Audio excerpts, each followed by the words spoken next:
So welcome. I'm Andrew Fanning, Research and Data Analysis Lead at Doughnut Economics Action Lab. Thank you so much for joining this session, which is part of the amazing lineup of events and sessions that have been taking place on this very first Global Doughnut Day. So my day began at 8:30 in the morning, dialing into Melbourne, and here we are 12 hours later for me, and still very much going strong. So as I said, I'd like to take full advantage of our brief time together to offer a wide-ranging discussion together with Timothée Parrique on the role of economic growth in the transformation needed to secure a thriving future for humanity and the rest of the living world, or in shorthand, living in the donut. And so I'm, as I said, joined by Timothée Parrique, an ecological economist based at the Lund University in Sweden. So Tim has thought deeply about degrowth. He is the author of Ralentir ou Périr, l'économie de la décroissance, a book based on his PhD thesis, The Political Economy of Degrowth. You can find him active on his blog, on social media, and other outlets discussing so-called green growth and decoupling, which are concepts we will open up further in a moment. So welcome, Timothée. And I'm excited. Hello, everyone. So excited to be here. I'm just probably too excited for this conversation because Tim and I have been in touch quite a few times over the past few years by email, on Twitter, as speakers at online events, but we've never actually really had a chance to have a one-to-one. And of course, this isn't exactly an intimate because we now have, I'm not sure how many people who have joined us here in the room, but hey, maybe just this once, I think this is a case where more may actually be better. But I thought I would start us off by setting the scene a little bit, and I'd like to try to get a sense as well of how people here see the likelihood of different GDP pathways before we dive into a conversation with Timothée. And let me start by, we're not going to do the poll quite just yet though, because I'm going to set the scene a little bit. So let me start with the Global Doughnut, which was created by my colleague Kate Rayworth, which is the reason why we have all been brought together here on this day, which shows a world dangerously out of balance. So where billions of people are not meeting their most essential needs for food, education, political voice, and more, and yet humanity's collective level of resource use is placing this massive pressure on our planetary home. We're overshooting multiple planetary boundaries for climate change, biodiversity. This image is actually from 2017, which has since been updated and showing, unfortunately, even more challenging performance ecologically, which tells us really that the current system needs to be fundamentally transformed so that we can come into the donut from both sides at the same time, really. And our economic system wasn't designed for this challenge. So we need new policies and new models and new metrics that are fit for these troubled times. But if we actually want to apply these new policies and models and metrics for specific places, then it becomes clear that this global picture is missing some very important context, because humanity, of course, is not a single entity. There are vast inequalities of lived experiences, both within and between countries. And one way to unpack and make visible these differences is by comparing country performance with respect to the donut across as many indicators and countries as possible. And this is one of the things that we did in a recent study that covers nearly 150 countries. So here's a set of countries plotted by the overall extent of ecological overshoot compared to the overall extent of social shortfall. And we want to be in that green area in the top left, where no country currently is, where we're meeting the needs of all people within the means of the living planet. But as we all know, of course, these nations are not living totally separate realities. We need to remember their stories are deeply interconnected through history and through power, through a history of colonialism and military and corporate power, current relations of debt and trade rules that are skewed in favor of the global north, through ongoing destruction of ecosystems, extraction of resources, and the impacts of climate change, which are overwhelmingly driven by overconsumption of the richest, and yet their impacts are felt first and hardest by the most vulnerable. And so if we take this picture, and we try to plot a trajectory across countries here, it pretty much tells the story of the history of economic growth, of GDP growth, that increasing production and consumption, material-intensive resource use to create goods and services, that will achieve our problems, which is kind of the story of economic growth of the 20th century. And it does do that at first, but then, of course, the problem is then we swoosh right past. So there is an urgent need to reimagine what it means to achieve human prosperity in the 21st century with a new vision. So how can low-income countries like Kenya or Malawi rise up towards getting into the donut without shooting right past? So that'd be a pathway that has never been taken before. And likewise, how can middle-income and emerging economies like China or Turkey, how could they pursue a new vision that reorients their economies just 90 degrees away from the growth-based trajectory? That too has never been traveled before. And then let's think of the high-income countries, like in the European Union or Canada, where I was born, or the United States. They too need a lot of ambition and even more humility, I would argue, to undertake an unprecedented transformation, to meet the needs of all their people while massively reducing resource use to come back within fair shares of planetary boundaries. That too has never been done before. And of course, we need to rebalance this unjust international system that we have inherited. That means taking responsibilities and making reparations, so redistributing wealth extracted unjustly through colonialism or disproportionate appropriation of the global commons. And of course, there's much more that could be rebalanced, unjust debts, redesigning international financial institutions, rebalancing voice in global governance, and more.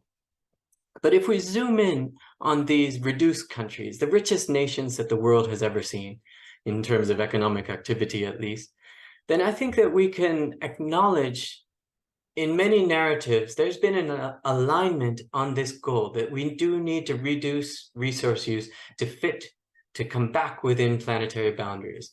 But of course, whether you read green growth or post-growth or degrowth, there is this coalescing around this goal. But of course, what we have are very different visions of what will happen to GDP, economic activity, as resource use is reduced. And of course, nobody actually fully can have complete conviction on those future trajectories. So what we can do is look at the evidence and present alternative visions. So let's take a closer look. We can explain, take a look at these two lines where you have GDP and resource use going over time. Let's say we're at around 2020, where historically they have been very tightly coupled. Maybe over the last decade or so, we've been witnessing some decoupling of resource use, which could be CO2 emissions, where we see the most, or in some cases, some material use or energy use, and so on. So we see this point. And of course, the question is, what is the likely GDP pathway for high-income nations aiming for the donut from here? So I'm going to show a range of different GDP pathways where, again, we can think of this path to come back within planetary boundaries as that's a requisite. That's where we're all agreed where we need to get to. So what is GDP going to do? Do you think that we can have continual GDP growth where we just keep growing up on our way as resource use declines? Do you think that GDP will come to a kind of stationary state where we're not growing anymore as resource use declines? Do you think that we will all organize a planned reduction in resource use that will in all likelihood be accompanied by a planned reduction in GDP before stabilizing, as many degrowth proponents advocate? Or do you think all of this is naive and actually what's going to happen is we're going to continue to pursue growth, it's going to fail, and we're going to induce collapse? So at this point, I would invite you to take a stand on which of these four options do you think is more likely? And if we can cue the poll at this point, I'm really, really interested to see what's going to come out of this conversation. So let's just take a few moments to see what are the viewpoints in the room?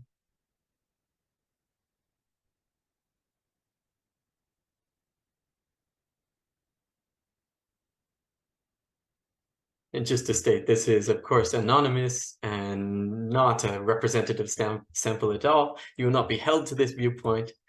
Please do share your current thoughts on what is the most likely pathway that you think right now.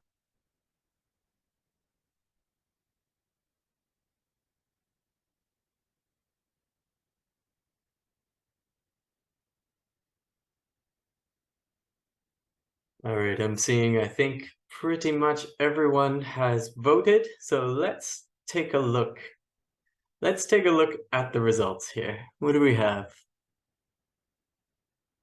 Can we see the results?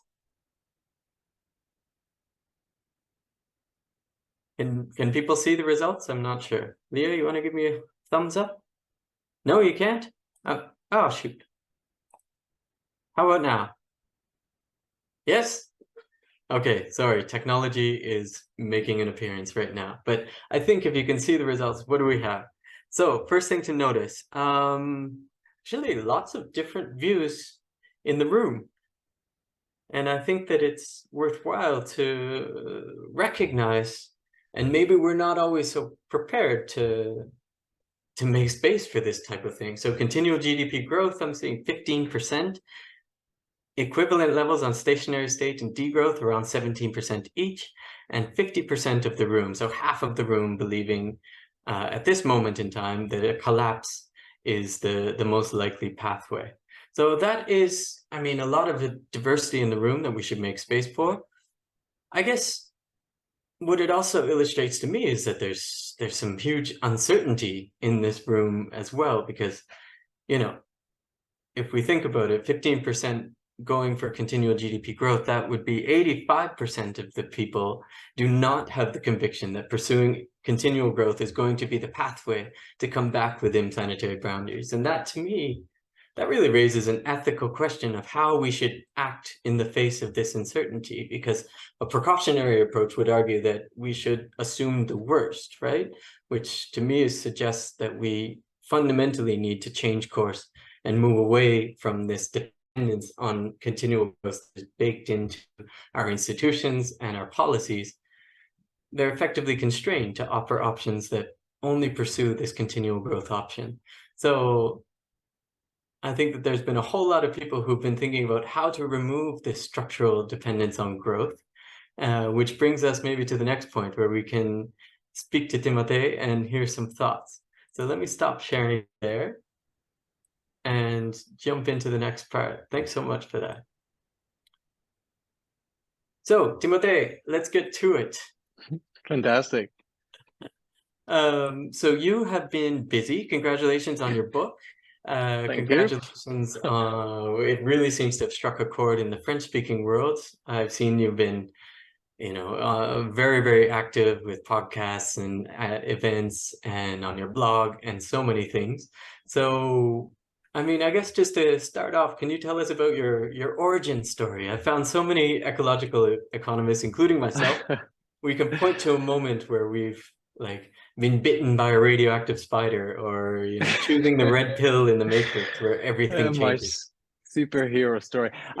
It's quite embarrassing but it's the truth.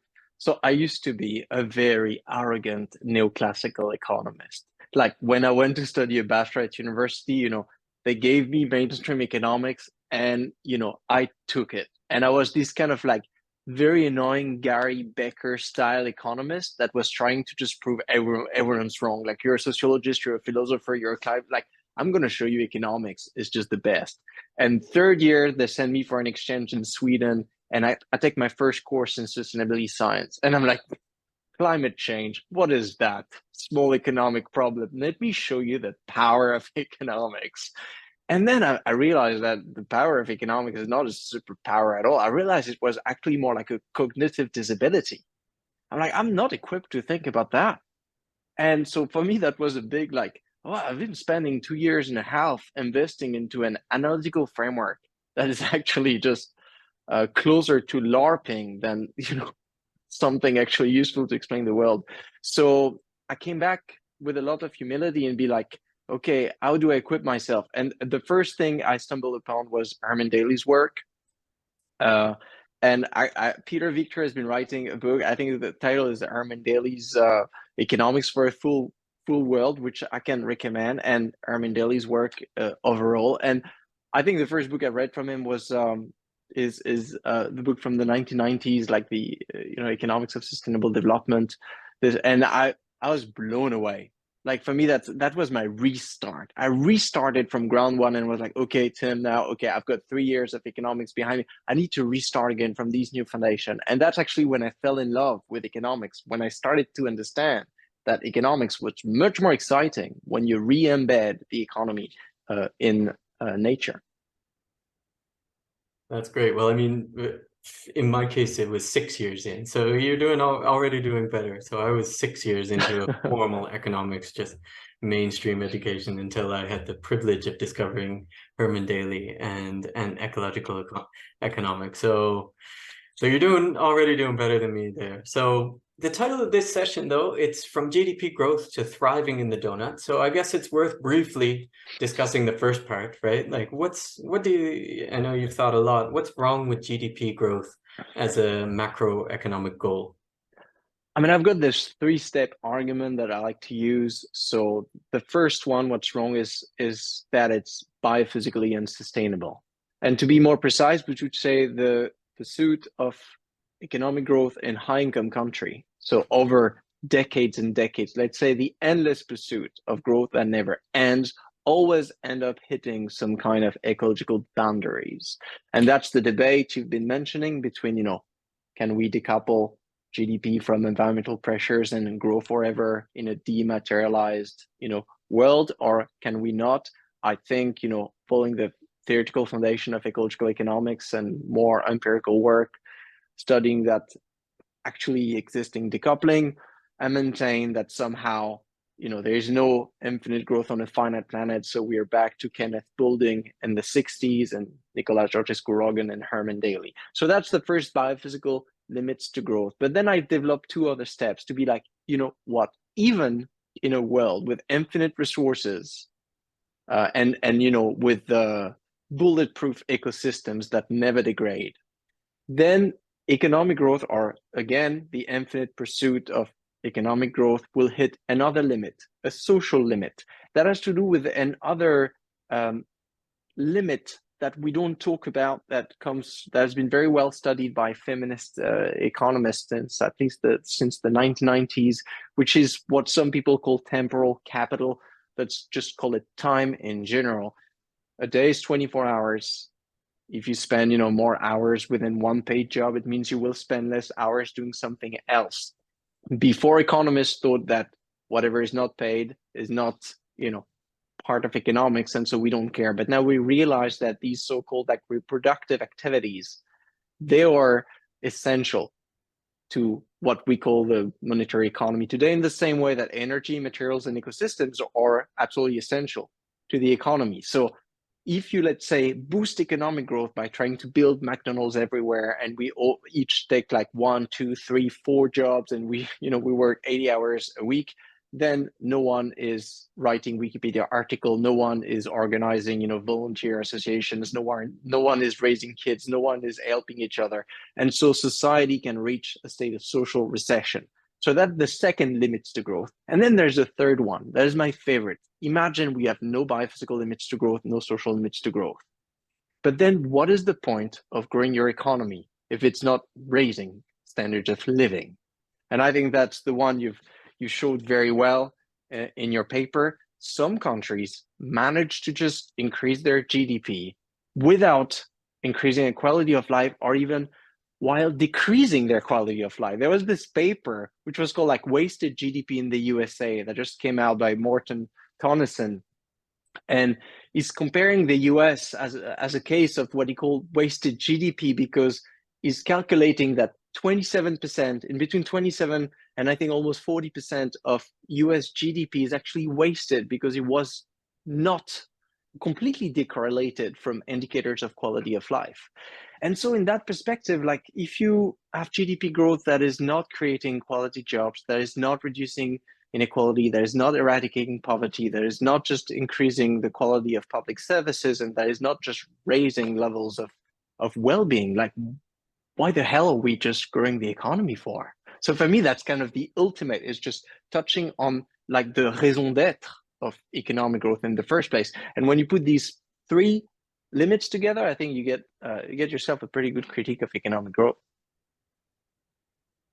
I think that's a very compelling case. That's great. So one of the things, I guess, working on from there, like one of the things that you have dedicated a lot of energy towards is in, and that I respect, I think it's a great service actually, is in responding to people who advocate kind of environmental policies that are, you know, claiming to reconcile economic growth with, you know, sustainable outcomes, or so-called degrowth, without acknowledging, you know, the risks of that position. And such pieces, which I really enjoyed, I wrote and jotted down when I saw it the first time, you've called a kind of macroeconomic greenwashing. Yeah.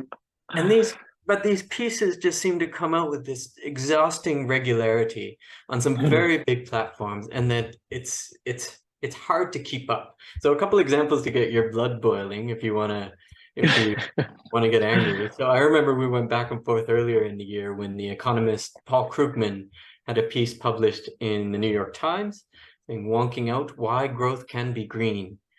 And of course, The Economist, that wonderful magazine, had a piece after the Beyond Growth conference in May of this year titled "Meet the Lefty Europeans Who Want to Shrink the Economy." And of course, these are go out and make some claims. So can you share some responses to typical arguments put forward by green growth advocates? Yeah, and before saying that, the good news is that I see less and less of them. So I've been doing several years of hardcore, like vigilante work of just going out there debunking green growth. And I was actually amazed how poor these arguments are. I mean, imagine me writing a response to Paul Krugman. I mean, every molecule of my body was shaking. I was like, or I also debated Alessio Terzi. Is an economist working at the European Commission at the growth department. Is going to eat me alive, and I end up debating these people and realize they have nothing in the bag. The argument is hocus pocus. Like, it's really, and I've been to the bottom of this because I spent a huge chunk of my day actually just dissecting their argument, looking at their numbers, like checking their theories. And I can tell you, like, it's like an Ocean 11, except there is no one protecting, the casino. It's like you're just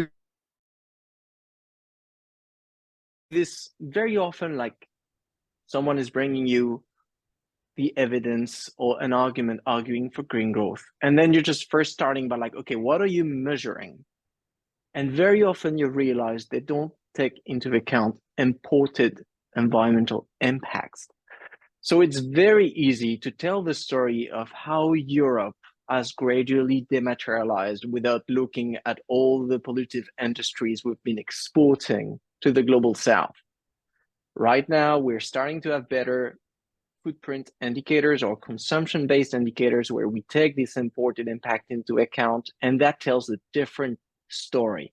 So that's the first step.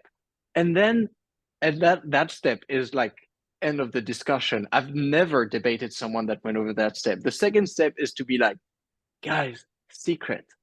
An ecological transition requires more than just a reduction of greenhouse gases. You tell this to Paul Krugman, it's like, brain is exploding. They're like, what? I really thought it was just a carbon problem. It's not. I mean, planetary boundaries, plural. It's in the name. So we need to talk about water. We need to talk about soil, biodiversity, biomass, metals, minerals, all kind of pollution and waste and e-waste and, acidification of oceans and a lot of different stuff. Even if you were right now to phase out completely your carbon footprint, you would not be you would not be sustainable by the concept of sustainability we're using. So if some countries, and I'll get back to a study as an example, have shown that, greenhouse gases are decreasing. Okay, cool. That's like showing me you've done a diet and you're showing me your arm. And you're like, look, my arm is slightly thinner than last year. I'm like, yeah, Tim, but you need to lose 20 kilos. So what about your legs? What about the rest of your body? So show me evidence of countries or theories that manage to explain how you can shrink the total ecological footprint, meaning getting back within planetary boundaries, so decreasing everything, all the red stuff you've shown, while growing your economy. That's the challenge for green growthers. No one is doing that. 99% of green growth arguments focus on carbon. Then, okay, let's say hypothetically someone is going to manage to get past that gate. What's the final boss? Then, okay, the final boss is to talk about the speed and order of magnitude. You showed it very well. Planetary boundaries, they are boundaries. They're thresholds. So again, if you're doing a diet and you're losing a gram per year, your doctor is going to laugh at you, being like, Tim, don't be a smart ass. Like, you need to lose 20 kilos, not so. Don't call this absolute decoupling if your emissions are just losing, 1% a year. What we need is to get back within planetary boundaries fast enough, or should I say, as fast as possible, for equity issues, meaning to liberate as much natural resources to plan for the development of global South countries that have internal donut problems. And so when you take that in, and here I'm mentioning a paper from Yefim Bogle and Jason Hickel that is called Is Green Growth Happening? Where they pick, the kind of front runners, the countries that have experienced absolute decoupling of GDP growth and greenhouse gases. There are 11 in the world. Those are the Usain Bolt of kind of like decarbonizing their growth. And they look at their average speed and they ask themselves, okay, how faster, is that sufficient? Is that fast enough? The answer is no. Actually, they would need to be 10 times faster, because at their current pace, it would take an average of 20 to 120 years for them to reach near climate neutrality. So the diet is not fast enough, even in the countries that have started a decade ago and are going as fast as possible. So assuming, like expecting every country right now to be able to do that, every country, let's say every high-income countries, to reach 10 times the speed would be like assuming every human being starting tomorrow is going to run, 10 times as fast as Usain Bolt. Like, I mean, maybe it's theoretically possible. I don't know, but it seems a bit foolish. So I think when you get to that, through that, and we could go even, faster. Blair Fix was writing in the blog Economics from the top down, wonderful economist. I mean, in one of his books has been laying a very interesting theoretical demonstration on the impossibility of decoupling based on the fact that you can decouple GDP from greenhouse gases.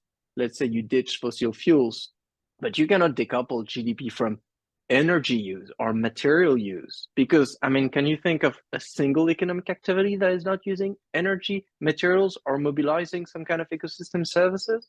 I can't. Yeah, exactly. So it's almost convenient to focus on carbon because there, low carbon alternatives exist, and it requires that we don't need to fundamentally transform. So almost these arguments are just propping up business as usual in a sense, but we do need to transform. So let's talk about degrowth. So I must confess, one pet peeve of mine is when I see people calling for degrowth as if that's the goal. But of course, that's just as incoherent as calling for economic growth as a goal. And I've seen you and many other ecological economists, when you dive into the literature, of course, nobody's calling for degrowth as a goal. The goal is, a desirable destination where it has different names. It's a post-growth economy, a sustainable steady state, well-being economies, living in the donut. They all share this common goal of meeting the needs of all people within the means of the living planet. So can you explain, though, how you define degrowth as a trajectory and post-growth as the destination? Yeah, so that's really the main argument I make in my book, Slow Down or Perish. So I define degrowth as downscaling of production and consumption, plan to reduce ecological footprints, plan democratically in a way that is equitable and for the sake of improving well-being. So I've got that descriptive bit, downscaling of production and consumption, and then I add the full values of sustainability, democracy, justice, and well-being. So it's not any contraction, it's really a specific contraction that will be selective enough to lower ecological footprint in a way that is democratic, just, and convivial. But we understand that just like when you do a diet, you don't stop eating everything forever, right? It's temporary, it leads to somewhere. Here, one of the main goals we've seen is to get back within planetary boundaries. And, if we want to plan it smartly so we don't get back within planetary boundaries by sacrificing, internal kind of social minima, or sacrificing these social minima for some people, a portion of the population. So that's why a degrowth transition is a bit more tricky to organize than just contracting GDP, which you can do very easily, like during a financial meltdown or some kind of collapse. So I've got this definition in 5 points, and in the book, in my French book, I've built a symmetrical definition for post-growth, which I define as a steady state economy in harmony with nature, where decisions are democratic, where wealth is equitably shared in order to be able to prosper without growth. So we have still the 4 values of sustainability, democracy, equity, and well-being, even though they're phrased differently. You see, during the transition, the goal is to lower ecological footprints. That's what we focus on. But over the long term, that's not really a societal model. But living within the donut, you could say, or just being in harmony with nature, or sustainable economy, that's a long-term goal. Same thing, like when you shrink the economy, part of an ecological transition, and you have to have social safety nets and be careful about employment, inequality, inflation, all these kind of stuff. That's during the diet. But over the very long term, the goal is to have this kind of flourishing, to have, I mean, what Tim Jackson's called like prosperity without growth. So you want your economy to keep evolving and to be resilient and to be agile, not only during a transition, but in the way it functions. So that's, yeah, the way I articulate the two. If you want to do very short, I mean, I often talk about like degrowth towards a steady state, as you described. And I mean, that was already something, I think that was one of the major outcome of the 2010 International Degrowth Conference, where back then there was, little conceptual fights between American ecological economists around like Ehrman Daly and kind of European political ecologists. And they were like, oh, is that degrowth or is it a steady state? And I realized, actually it's degrowth towards a steady state. In the same way that there's been this mad fight between eco-socialists and degrowthers, like since 2002, since both concepts were born the same year, eco-socialism and décroissance.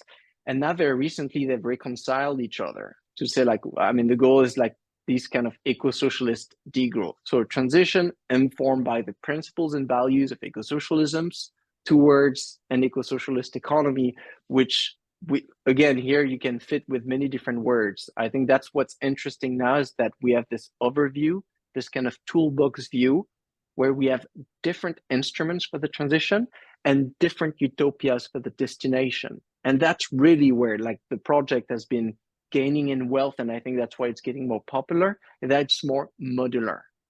Depending on the context you're in, you can choose different concepts and you have different instruments and visions available to move forward. That's great. And that really jives with one of our approaches at Doughnut Economics Action Lab, is trying to not so much focus on the donut as a concept that we want to be, promoting as a one-size-fits-all thing. What we've been trying to do is create these kind of tools of concepts that can be picked up in different scenarios, as you say, like for a different utopia, different contexts, and that can be adapted and that are available, in a toolbox that anyone can pick up and share. And I think it's quite important, actually, the step of sharing back, because we think that, the act of sharing back, the reciprocity, is just one thing that can be so inspiring to others who see, someone like themselves who is doing that thing that they never thought of, or they didn't think to do in that way, or it sparked an idea of how they could apply it in their context. So that's really, that's a really core piece of ours, what we call peer-to-peer inspiration.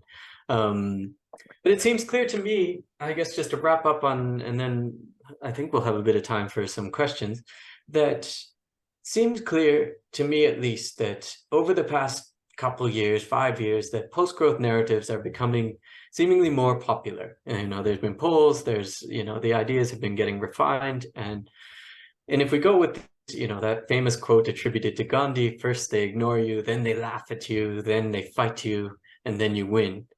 I'd say we seem to be flickering between the laughing and the fighting stages. But I think a key part of the fighting stage, right, like it lies in defending the ideas that we communicate from misuse, from getting co-opted. And as post-growth narratives increase in popularity, I think it increases that risk that they get captured or co-opted by powerful interests that are entrenched in the growth-based status quo. And for us at Doughnut Economics Action Lab and the community of Doughnut economics practitioners, we are put a lot of effort into asking how do we ensure that these ideas can be made open and available and that they spread at the speed and scale that's needed, while also protecting their integrity and their transformative potential. So we've been trying to build a shared community around principles and setting clear guidelines and boundaries for how different actors can engage with Doughnut economics. But, you know, have you come across examples of degrowth or post-growth kind of greenwashing? And any ideas on how, you know, as this field shifts, like how do we safeguard these concepts so that they do scale with integrity? I mean, I've been in a situation now in France, so the concept of post-growth is exploding in interest, especially from companies. So they're all very interested to be like, how do we become a post-growth company? And then I always kind of remind them of like, guys, you know, it's a bit like you have to go through the degrowth phase first, because, you know, the whole problem is that we cannot be sustainable at the current scale. So we need to go through the shrinking phase, and then we can thrive, you know, within planetary boundaries. But because it's very easy to already project yourself in this well-being economy, this kind of post-growth world where, you know, value is just satisfying needs and partly disconnected from all the problem we have. But it's much more difficult to face all the transition obstacles we have today. So it's not really greenwashing. It's, let's say, people that are picking the easy part of the Rubik's cubes, you know, like they're asking you to give them a Rubik's cube where there's only 3 moves left to be made and they can put it on the shelf. I'm like, no, like the Rubik's cubes right now is completely messed up, you know. So we need to start from the beginning. Degrowth has not been, I've never seen a cooptation of degrowth for the fact that the word has been hated so intensely since the beginning. Like it's like a very toxic little snail, and so all the other actors, you know, I've never dared eating it because they're like, it's just so repulsive. We're not touching this. And I think degrowth has tied itself theoretically quite strongly to other concepts around like you know, Marxist critiques of capitalism, a very strong anthropological critique of utilitarianism, feminist political ecology, and so a bundle of very counter ideological concept that's just you know, it's so when you start using degrowth, you cannot just pick the part you like, being like, I'm just going to use the kind of circular economy bit, thank you, you know, the rest I'm not going to take. Like, it's not possible. Like, it doesn't work analytically, so you cannot cut that from the rest. So I think right now we're enlarging the spectrum, which is fantastic. We're creating many middle steps in between kind of radical, hardcore European degrowth, you know, in full force, and many middle ground, which is good because before there was just like the step was too big to jump from today, like growth-based imperial global capitalism, to just like this world, which is too much. So we need a lot of intermediary steps. But we constantly need to remind people that that's a long journey, and we cannot self-congratulate ourselves by just, you know, every time we do something, like a company has managed to, you know, to reduce greenhouse gases for, you know, a tiny bit, and they're like, cool, we're now part of this kind of like green dematerialized economy. I'm like, not yet, unfortunately. Yeah, I hear you. That's, I guess, particularly when it comes to companies, because those national donuts that I showed, and we've done a lot of work with cities and with subnational work and indicators. So looking at, you know, selecting targets, selecting indicators, how are you performing socially and ecologically? How do we take into account, you know, local aspirations and global responsibilities and those footprint methods and all that? But with business, actually, we've been quite careful, quite strict in terms of how businesses engage with Doughnut economics. And one of the reasons is because of the imagery, the iconic nature of the donut. It's just very attractive to some, you know, big name corporations that could just like eat the donut up for breakfast. So what we've been focusing on is really the design of those businesses themselves. So we ask, what's your purpose? How are you networked? How are you governed? Who makes decisions? How are you owned? And how does that ownership then drive the finance that is, expecting returns from investing in this activity? And all of those questions, of course, are going into the heart, I would argue, of kind of the very, as you said, hardcore kind of anti-capitalist or feminist or other types of narratives, but actually doing so in a way that is able to open up a space for discussion. I guess that's what we've been trying to do, is to open up without polarizing, without making people shut down and just say, no, that's crazy, that didn't work, that's socialist, that's whatever. So but it's a tough thing, for sure. Well, I could just keep this up for quite a long time, although as I mentioned, I am 12 hours into Global Donut Day, but I can handle another 12 more hours at this pace. You deserve some rest. No, I can rest tomorrow. But why don't we open up? Let's open up to some questions. So we have some things in the chat box. Do you want to kind of go back and forth here together? I'll ask you the first one. If we open up the Q&A box, I'm just going to quickly scan some questions. So Juliette Goulet, sorry if I mispronounced, when discussing degrowth, I'm often told that I am delusional or unrealistic, that it would require such a collaborative effort from many countries, institutions, governments, that it will never happen. And it's better to go for green growth because it reduces slightly our impact. What do you respond to that? So what are the first steps to make it happen? Great question. The first thing to say is that growth does not happen naturally. Growth is the result of a tremendous, extremely complex, sophisticated organization. So imagine high-income countries needs to maintain some kind of geopolitical order so that the global south export to them almost for free their natural resources that they need, just so that we can increase levels of production and consumption. And this is extremely difficult to organize. Compared to that, an economy that focuses on the concrete needs, that prioritizes sectors that are very, happiness intensive, and that kind of, produce locally. I mean, all of that seems easier to organize in a very pragmatic fashion. If we come back to this kind of core social and biophysical limits to growth, I think a post-growth economy is just easier, more realistic to organize. I think that yes, if you look at the machinery at the global scale, I certainly agree.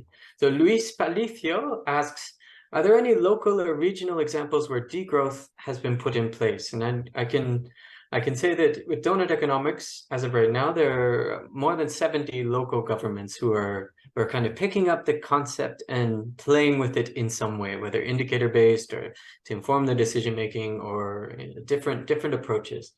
For degrowth, have you come across any examples? No, I haven't. And I think that would be, those two could be like, they're two different steps of the same process. Like imagine a city like Brussels or Amsterdam, or all the cities that have started using the donuts, and they do this, and then they realize a certain contradiction in their model of development. They're like, okay, we want to get back within planetary boundaries, but we're not managing while just growing. And so therefore they will have to think of degrowth strategies and come up with a lot of different instruments. And I think cities and companies and sectors have been doing that, but for different things. So certain cities have been trying to reduce over tourism, and certain cities have been trying to get rid of cars. I mean, I'm thinking of Amsterdam, for example, like over decades have been trying to degrow the number of cars in the street. Now what we have to do is to think of the synergies between, construction and diets and cars, and do this in a concerted effort. So I think that'll be next step. I do hope from actors starting to use the donut and realizing that, yeah, after that, a certain diet will be necessary. And I think there's very much, at least in my experience, there's very much an alignment in terms of the ideas that, and rather than the terms that are used in and of themselves, in some cases, degrowth is really gaining a lot of interest and energy, and it inspires a bunch of people to kind of take on this anti-capitalist and the like very clear almost conflict-based approach. Whereas for some other people, that word kind of turns them off in a different way. But actually we can be, you know, I wouldn't say turns them off conceptually, but turns them off just in their particular context. It's just like, well, we're not going to use that. So maybe we talk about, you know, well-being economies or this, or use a different word to actually mean the same thing. So is there, Eric Meyer, and yeah, we have a little bit of time. So, oh, it just disappeared. Eric Meyer, is there any work on how the planning of that reduction in ecological footprint can look like? So I've seen a couple of actors starting work on this, but just as a starting point, not a widespread discussion. So how would the planning of a reduction in total ecological footprint look like? Well, that's a good question. The way I've been looking at it for the case of France is we have a very sophisticated water planning in France. So we have 12 water basins, each have like what we call a water parliament, and there's general water plans. And I've been looking at what happens when you have water scarcity. So last summer we've had massive water scarcity. And how do you do to organize the water economy, let's say, to satisfy water needs when you have 50% of the water that you actually need? So you have to prioritize. And how do you prioritize? You know, so you have to have rationing protocols. And so I think organizing like a decrease of total ecological footprint would look a bit like this. Like for each indicator, you would just identify what's the footprint now, what is the biocapacity? So how much of a shrink do we need to do? Then second, you would look at like all the activities that require this resource. And then you would ask yourself, you know, make a list of from the most important for collective well-being to the least important. And then that tells you, which we already do.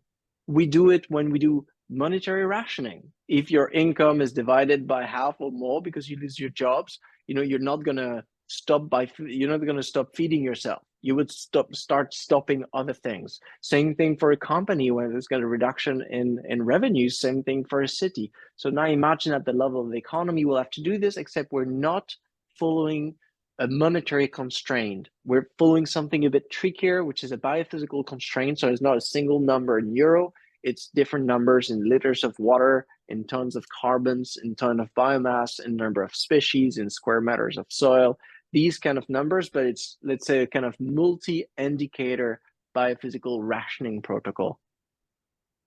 Yeah, I hear that. I hear that. I guess that other key step, though, is, of course, the prioritization of, you know, how do these different activities contribute to the satisfaction of human needs, of well-being? And, you know, how can we disaggregate, thinking of sectors, for example, like, of course, it's fairly straightforward if we think of food or housing. You know, people have a right to have enough to eat and a right to shelter and clothing and so on. But of course, so much that is produced within these sectors is, the purpose is not really to create, you know, sufficient food for people to eat or housing for people to have shelter. It's actually following an altogether different motive, usually based on profit maximization or getting you know, profits largely. So how, I guess for me, that's the big clincher, is within each of these sectors, these provisioning systems, as we could think of them, to what extent are we actually provisioning the satisfaction of human needs, and to what extent are we getting, you know, is there an extraction, an appropriation of the resources being transformed into accumulation of the elite? So that's where my thinking is going, at least. And I'm not sure if well, that's what I'd like to think a little bit more in terms of actually developing a framework that can start teasing out those appropriating versus provisioning types of questions. So we are nearing the end of our time. We're at the end of our time, actually. I am well, I should apologize to everyone who is asking questions in the Q&A and in the chat. We are not able to reach all of them. Thank you so much for your attention. Thank you very much to Timothée for sharing this time together with me.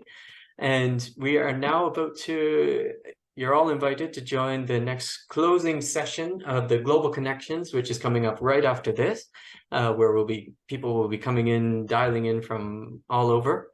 And I think that's where we will see each other next. So for now, I will thank you all once again and bid you adieu. And if you want to turn off your mute to say goodbye, I love the cacophony of sounds as you do it. So thank you, Timothée, and thank you, everybody. Thank you so much, everyone. Thank you. Thanks, everyone. Ciao.